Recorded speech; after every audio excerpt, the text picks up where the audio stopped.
Hi everyone, this is Matt with Model R3102. I'm here at the Waupaca Area Model Railroaders portable layout, here on display at the Iola Car Show grounds at Iola, Wisconsin. And I'm doing a review of the second run of ScaleTrains AC4400CW locomotive.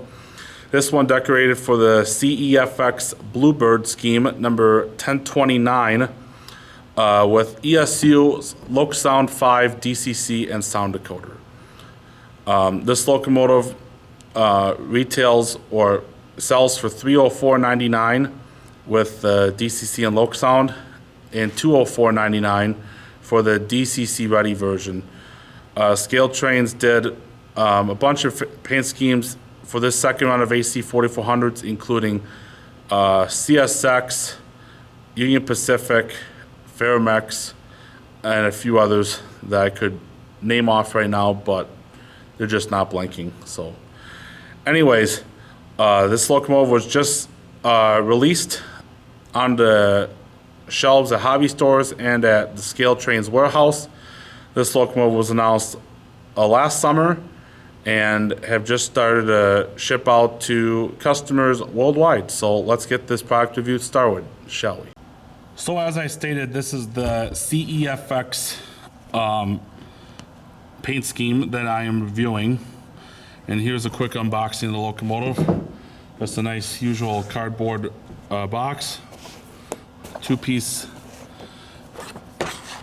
ScaleTrains AC4400 product manual. It goes over introduction, handling, operations and lubrication,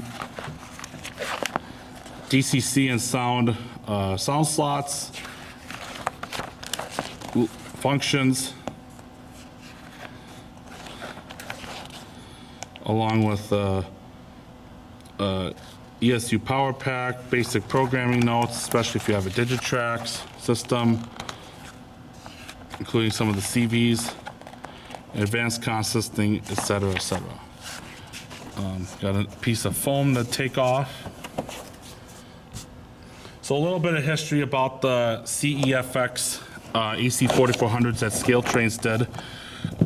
This particular group was leased to Canadian Pacific from 2004 when they were first built, right around until 2019 when CP started to rebuild their SD70 or SD90 Max into SD70 ECUs.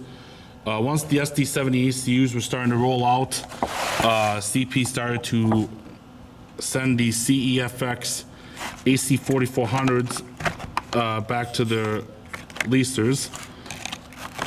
Got a nice cradle, foam cradle, plastic clamshell like usual, the usual truck clamps. And then you got your end handrail or side handrail protectors. And you also get a couple of extra spare rotating bearing caps because that's what this locomotive has. So I'll take these bad boys off real quick.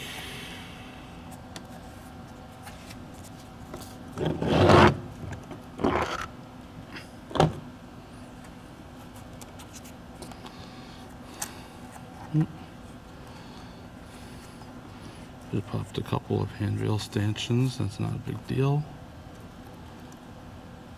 I'll fix that. So anyways, this is the ScaleTrains second run AC4400CW. Let's check out the details.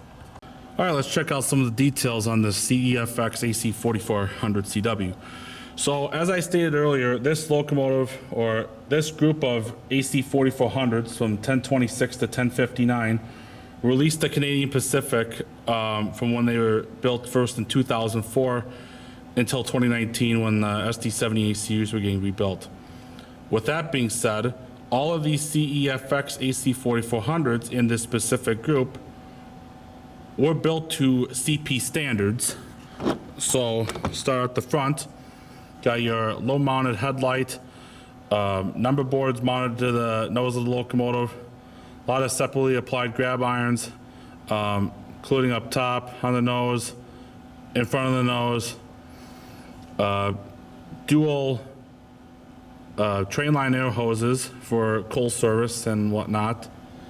Got the MU cable, MU hoses, snow plow, couple of cut lever bar, anti-climber, pilot mounted ditch lights. I'm sorry, deck mounted ditch lights. I don't know what I'm talking about today. The narrow / West Coast profile handrails. Got a window on the door of the locomotive going to the cab. Got your nice chevron stripes on the nose of the locomotive. Got see-through steps. A little hard to see, but they are there. Got your side mirror along with a smaller mirror, so to see when your conductor gets off the locomotive. Got your usual late high add trucks with the rotating bearing caps. Got your dynamic brake catch back here, along with all your electrical cabinets and whatnot. Got 3 side windows as per the prototype. Got a 5,000 gallon fuel tank. Nathan K3 horn up top, along with your usual GE bathtub exhaust.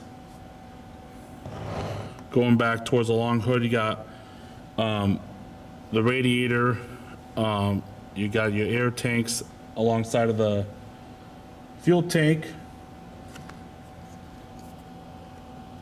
You got the sand filler hatch up top.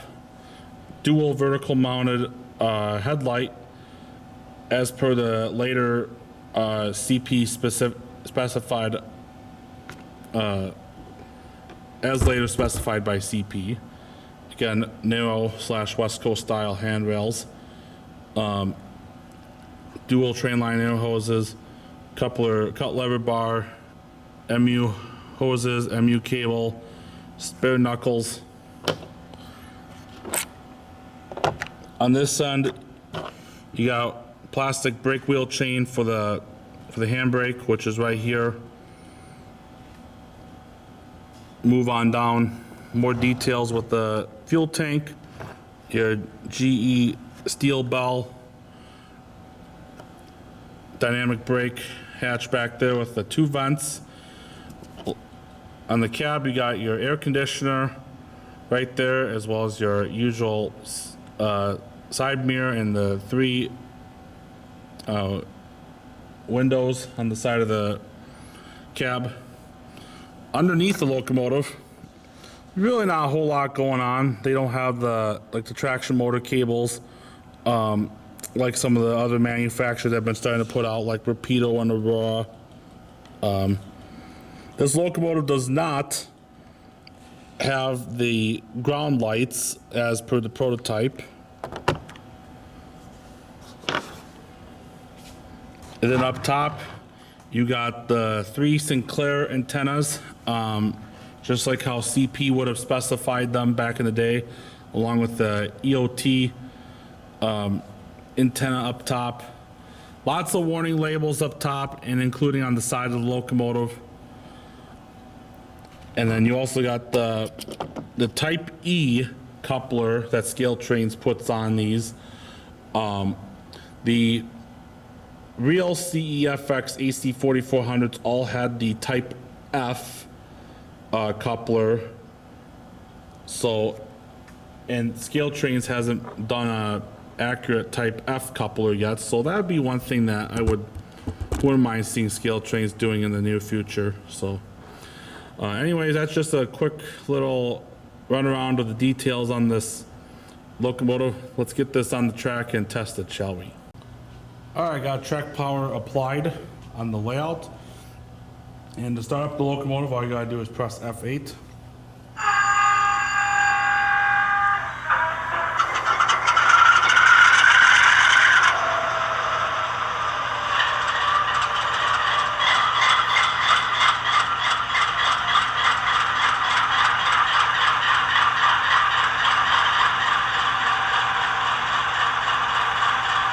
All right, so that's the startup sequence. So when you turn on the F8 to start up the locomotive, the number boards come on as well as the side and front and rear walkway lights that are equipped on this locomotive. F1 is the bell.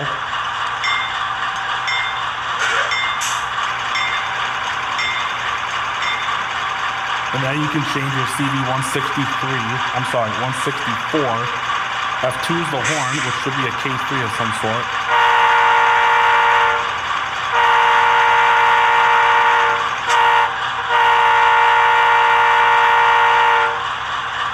Function 3 is the coupler crank.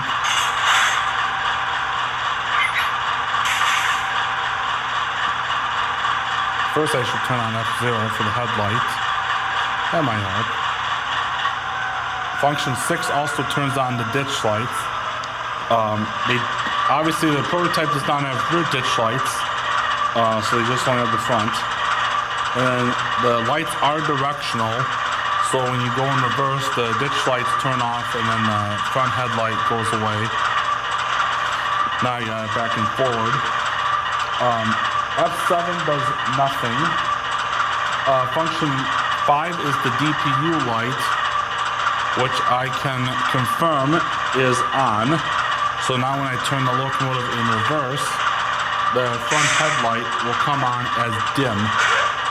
So now I'll flip it back to front. It's off. If I depress F5, your regular lights come back on. Function 9 is the drive hold. Function 10 is the independent. Function 4 is the dynamic brakes, which I will test that once I'm getting the locomotive to move. F11 is the radiator fans. Function 12 is the headlight dimmer, which it does exactly that, and turn off the ditch lights. Function 13 is air dryer. Function 14 turns off the number boards. Function 15 is isolation switch. 16 is nothing. 17 is the auto brake set and release. Standing valve is function 18. 19 the short air let off. And there are so many functions on this thing, I could be here all day just naming them off. So here's speed step 1 on this locomotive.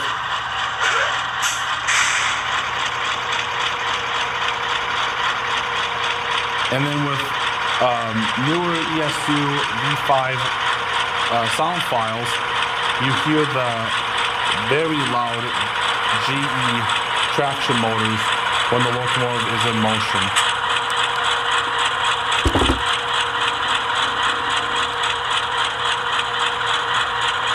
Now I'm moving it up. And as you can see, the rotating bearing caps do spin.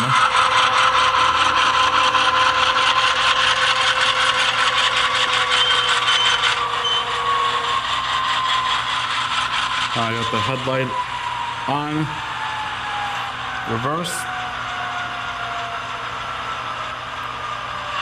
Now I'm going to test the dynamic brakes going in reverse.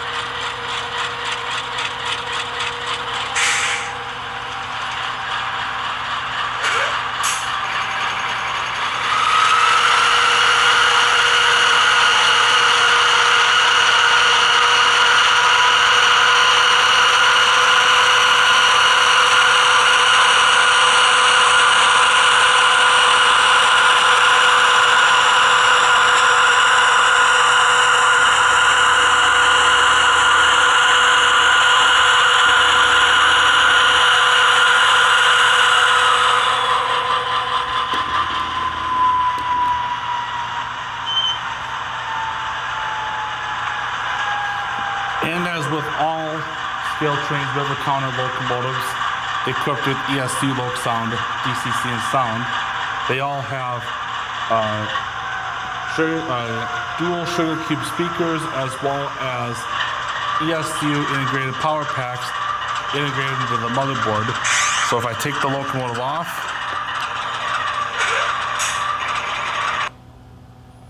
went about 4 seconds that time with power keep going on. So it's a nice feature that ScaleTrains has added to all their river counter and museum quality locomotives since pretty much the foundation of the company. So.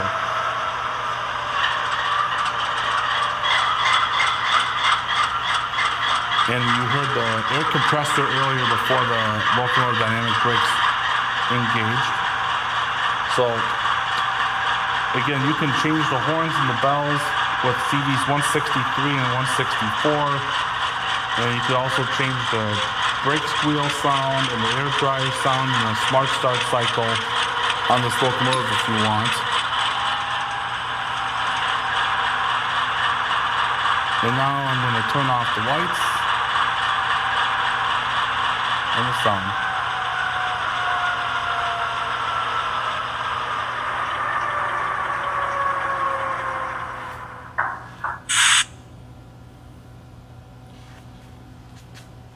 Alright, so there you have it. That is the testing and of the lights and sound of the ScaleTrains CEFX AC4400CW. Let's wrap this review up. Alright, so there you have it. That is my take on the new ScaleTrains second run AC4400CW in the CEFX Bluebird scheme. So a couple things I forgot to mention when I was doing the video was, and this is a feature that ScaleTrains has been doing on most of the locomotives in the last year now, but they've been painting the wheel faces brown on their newer locomotives, which is an extremely nice touch-up if you ask me. I found nothing wrong with the locomotive, no blemishes, nothing's missing. Sound decoder performed as it should. Obviously a little bit on the higher end, but it's still a very good model for what you're paying for. So, all right. You guys have a good night. See you all next time. Take care.